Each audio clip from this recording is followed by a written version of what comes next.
ও কালীগঞ্জে দিয়ে যেটা যশোর রাস্তা আছে আমাদের একটা, এই রাস্তাটা অত্যন্ত খারাপ। ও যদি ওই দিক থেকে গাড়ি নিয়ে যেতে আস্তে আস্তে আসতো, খালি কোনো আল্লাহ না করুক কি হতো সেটা আল্লাহ পাকে। কিন্তু ও চিন্তা করছে যে আমি মাগুরার রাস্তাটা ভালো, ওই রাস্তা দিয়ে আমি বাড়িতে যাব। এই জন্য তার এই পরিস্থিতি। এখন আল্লাহ পাক তার অত্যন্ত হায়াতে বাঁচিয়ে রাখছে, আমার আপনার কিছু করার নেই। সম্পর্কে উনি আমার বড় কুটুম। ওনার শ্বশুরবাড়ি হলো চুয়াডাঙ্গা, চুয়াডাঙ্গায় ওনাদের একটা অনুষ্ঠান ছিল আর কি।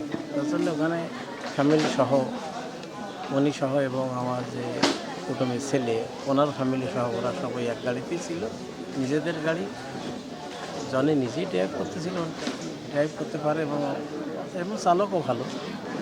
তো ওরা ওখান থেকে আসতেছিল, আসার পথে প্রতিমধ্যে ওই যে সকালে নাকি না, এটা রাত্রি ঘটনা ঘটেছে।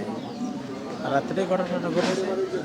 আমরা যখন জানতে পারি তখন বেজেছে তখন রাত করে 3টা দিকে আমি গেছিলাম আর কি হসপিটালে তখন শুনলাম যে আর কি জায়গায় ডেথ হয়ে গেছে 2 জন, আমার কুটুম এবং আমার কুটুমের ছেলে জনি।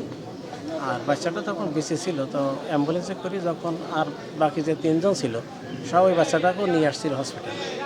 আনার পরে ইমার্জেন্সিতে আসলে ওরা তখনও ট্রিটমেন্ট দেওয়ার মানে কি একটা অসুবিধা হয়েছে, তখন ওরা ট্রিটমেন্ট দিতে পারছে না।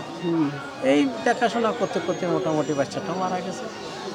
আসলে এই একই ফ্যামিলির এরকম একটা ঘটনা আসলে এলাকায় এখানে শোকের ছায়া নেমে এসেছে।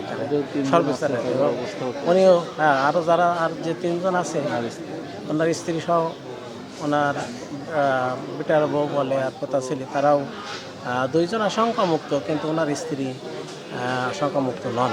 তিনি এখনও তাকে ঢাকায় মুভ করার মতন আমাদের এখন কোনো অবস্থা হয়নি।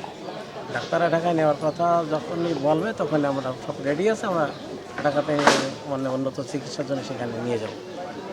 উনি বারবার নির্বাচিত পল্লী বিদ্যুতের ডাইরেক্টর এবং চেয়ারম্যান সভাপতি, এবং সোনালী ব্রিক্সেরও উনি প্রোভাইডার। উনি ব্যবসা প্রতিষ্ঠানের সাথে জড়িত এবং বাজারে ব্যবসায়ী যারা আছে উনি সিনিয়র পার্সন এবং ভালো ব্যবসায়ী হিসেবে আর আমার এই যে কুটুমের যে ছেলেটা হলো আইটির ব্যবসা করে আর কি, আপনাদের ইন্টারনেটের ব্যবসা আছে। উনিও ব্যবসায়ী, তার স্ত্রীও অসুস্থ, তার বাচ্চাটাও তো মারা গেল, আর ছেলেটা আছে ওই মানে মেয়েটা মারা গেছে, ছেলেটা বেঁচে সেও অসুস্থ, স্ত্রী আন্ডার ট্রিটমেন্ট সবাই অবস্থায় আর কি।